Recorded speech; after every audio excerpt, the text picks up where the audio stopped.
Advocate Dilshad Chunara, a dynamic human rights lawyer and community educator. Through legal awareness, menstrual health advocacy, and youth outreach, she empowers change from the grassroots. Mr. Arun Vakil, co-founder of Productive Leadership, author and critical leadership course. He believes in leading with love, integrating compassion, clarity and action. Ms. Manisha Gupta, a change maker in promote rights. Manisha Ma'am is the founder and CEO of Startup, a knowledge and incubation hub that supports social entrepreneurs and change makers across India. Hello, अगर 18 साल की दिलशाद, जिसे सोनिया नाम से भी जाना जाता है, और आज अगर मेरे सामने यहाँ पर आकर खड़ी हो जाती है, तो मैं ये कहूँगी कि वो मुझे देखकर बहुत हैरान हुई। वो सोचेगी ये मैं हूँ, इतनी कॉन्फिडेंट, इतनी क्लियर, और मैं उसके साथ हाथ मिलाकर कहूँगी एडवोकेट दिलशाद चुनारा, नाम तो सुना ही होगा।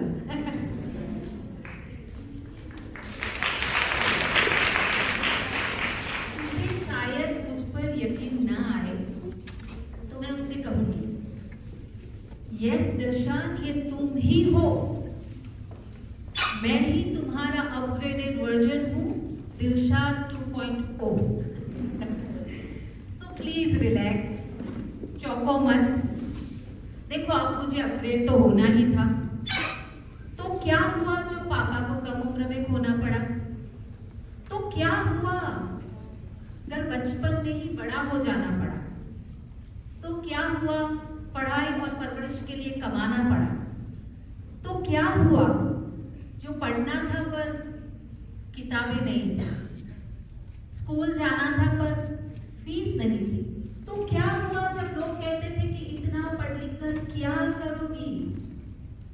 अब देखो, बड़े बड़े देशों में ऐसी छोटी छोटी सोच वाले मिलते ही रहेंगे, पर दिलशाद सुन,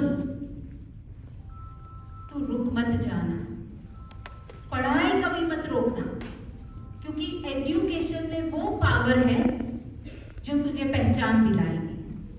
सिर्फ नाम से ही नहीं, बल्कि काम से भी तुझे पहचान दिलाएगी, समझी?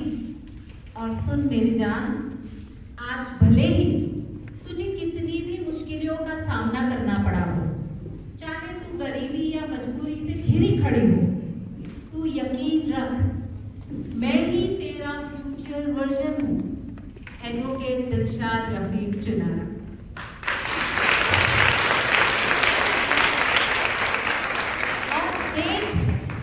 यंग दिलशाद, मैं सिर्फ प्रोफेशन से ही एडवोकेट नहीं बनी हूँ, मैं एडवोकेट बनी हूँ एडवोकेसी के पर्पस से।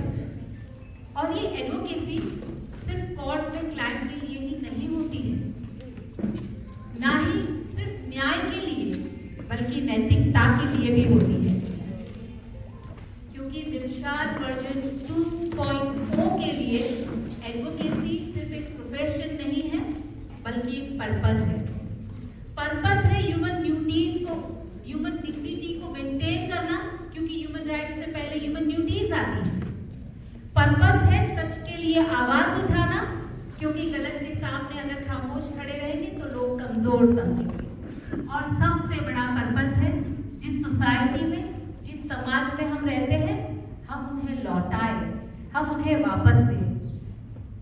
और सुन, पिक्चर तो अभी बाकी है मेरी जान, वो तू ही होगी जो अपनी पहली किताब फ्रॉम स्ट्रगल टू स्ट्रेंथ से दुनिया को ये दिखाएगी, ये बताएगी कि संघर्ष से डरना या भागना नहीं होता है, क्योंकि स्ट्रगल मायूस से मजबूत होने का, आंख से अनमोल होने का एक खूबसूरत सफर है। और फाइनली मैं उस यंग दिलशाद से जो 18 इयर्स की है उससे कहूंगी, ओए जूनियर, बिलीव यू मी, तूने ही मुझे बनाया है। आई, मी, माई myself, Advocate Manisha Chunara. Thank you. Again, thank you for that article in this poem, and I'm sure many resonated with it. What do you have? So, in India, practice with as not just as a job but as a practice as well, right? So, and in your profession, it's not easy to navigate some of these complex systems where doing the right thing isn't always easy or rewarding. So, how do you decide where to draw the line? What can all of us learn about making ethical choices there? So, any something more from your professional?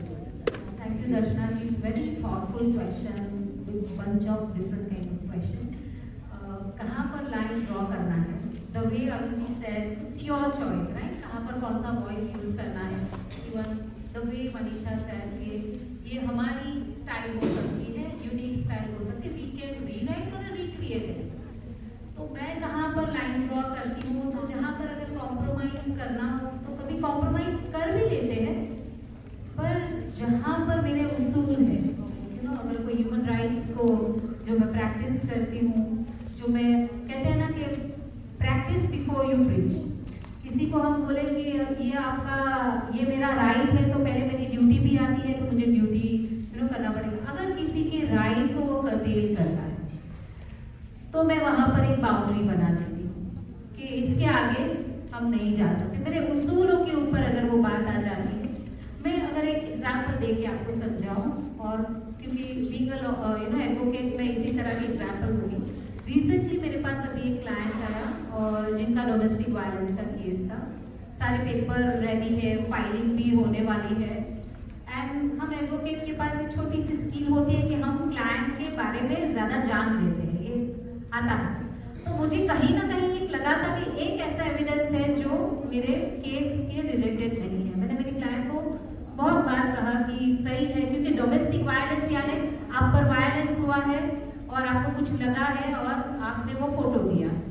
मैंने बहुत बार पूछने पर मेरी client ने कहा कि ये जो फोटो है ना, वो उस इवेंट का नहीं है जब ससुराल में मारपीट हुई थी या मुझे लगा था, ये उसके बाद लगा है. पर आपने कहा ना कि केस बहुत स्ट्रॉन्ग हो जाता है अगर आपके पास एविडेंसेस होते हैं. तो मैं लेकर आई हूँ, तो प्लीज आप रख दो ना, किसको पता चलेगा. So I draw line over there. कि जीतना है तो सच पर जीतना है. अगर हुआ है, टाइम लगेगा सच के साथ. तो और मैं हमेशा कहती हूँ कि खड़े होना हो तो सच के साथ खड़े हो, भले सारी दुनिया सामने की ओर हो, हम अकेले हो, पर सच के साथ खड़े रहो. मैंने वो एविडेंस उसमें से निकाल दिया. तो that way I draw. Even it's very complex. जैसे कहा ना कि लोग इसको बहुत अच्छी तरह से नहीं लेते हैं. कोई खुश नहीं होता है ना, क्योंकि वो अपनी फेवर में नहीं है.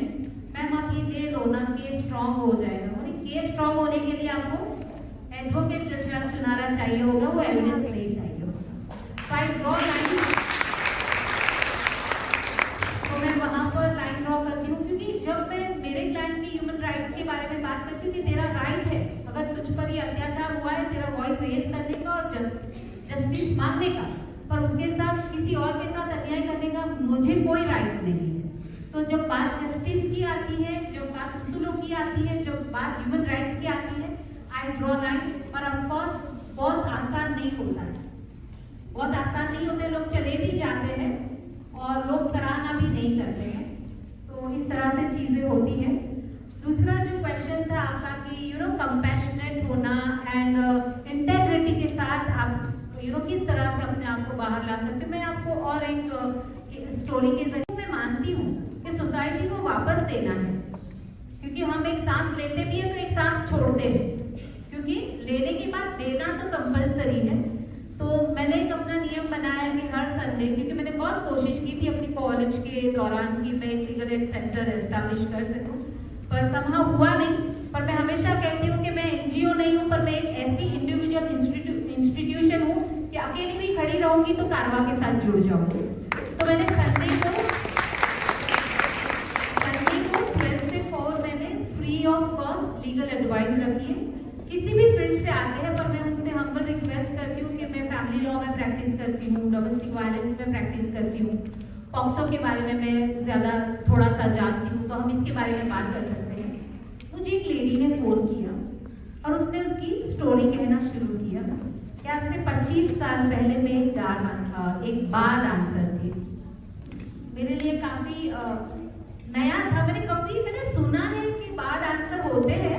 बॉम्बे में शादी हुई तो ज्यादा सुना था कि बार डांसिंग बंद हो गया, वो सब सुना था। कभी ऐसे कॉन्टेक्ट में नहीं आया। फोन पे वो बोले मैं 25 साल पहले एक बार डांसर थी। पर मेरे इश्यू अभी प्रॉपर्टी के रिलेटेड है, तो हम बातचीत कर रहे थे। तो नॉर्मली ऐसा होता है कि जब मेरी फील्ड का क्वेश्चन नहीं होता है तो मैं उनको पॉज देती हूँ और उनको बोलती हूँ कि आप नेक्स्ट संडे वापस फोन करो, मैं अपने किसी फ्रेंड से जो इस मामले में जानता होगा मैं आपके पास वापस आऊँगी। तो अब तो मैंने उन्हें कहा कि आप मुझे अगले संडे फोन करें।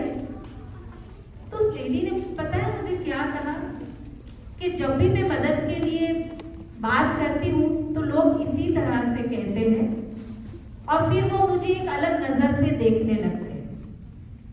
और तब दर्शना ये वो लम्हा था कि जब मुझे ऐसा लगा कि ये जो मसला है ना वो कानूनी मसला तो है ही, पर सिर्फ कानूनी मसला नहीं है, ये एक महिला के आत्मसम्मान का भी मसला है। मैंने उसे कहा मुझे 15 मिनट दे सकती हूँ क्योंकि आपके बाद का एक कॉलर है जिनको मैंने ये टाइम दिया, मैं 15 मिनट बाद आपको फोन करती हूँ। कॉलर का कॉल कंप्लीट हो गया, 15 मिनट बाद उनका फोन नहीं आया, मैंने उन्हें फोन किया। और पिछले 4 हफ्ते से कोई ऐसा कॉल नहीं है जो 40 मिनट से कम में गया। तो कभी कभी हमारा फील्ड नहीं है पर वो कंपैशन और integrity as a human being. और जैसे रैना ने बहुत अच्छी बात की कि आज, और ये बहुत ही कमनसीबी की बात है कि औरत को सपोर्ट नहीं करती है, समझती नहीं। देखो नहीं तो ये डोमेस्टिक वायलेंस के केस आते नहीं है। तो बोलने का मतलब है कि औरत को सपोर्ट नहीं करती है, पर यहाँ पर ये जरूरी है कि हम कंपैशनेट हो, इंटेग्रिटी ईमानदारी खुद से रखें कि कहीं वो केस मुझे फीस देकर आता तो मैं सुनती ना, क्योंकि वो फ्री आया है तो मैं नहीं सुनूंगी, क्योंकि उसका प्रोफेशन कोई और था इसलिए मैं नहीं सुनूंगी, क्योंकि उस एरिया ऑफ वर्क को एक लेबलाइज किया गया है इसलिए मैं नहीं सुनूंगी। क्या मैं अपने आप को अलग कर लूंगी?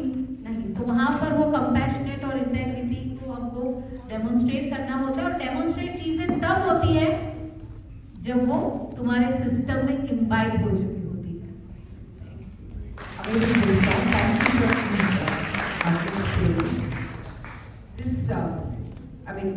This sentence has come twice now that औरतें औरतों को सपोर्ट नहीं करती हैं. That's been a narrative that has brought so many difficult times for many women across India, right?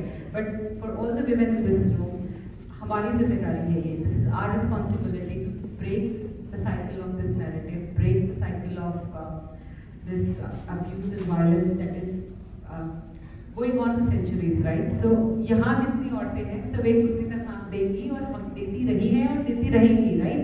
And we have to rewrite that narrative. We have to break this cycle of patriarchy and we have to break this cycle of violence here, right here in this room. So आप तोड़ेंगे क्या ये cycle? Yes. आप लोग एक दूसरे को सहयोग करेंगे? Yes. Is this your right?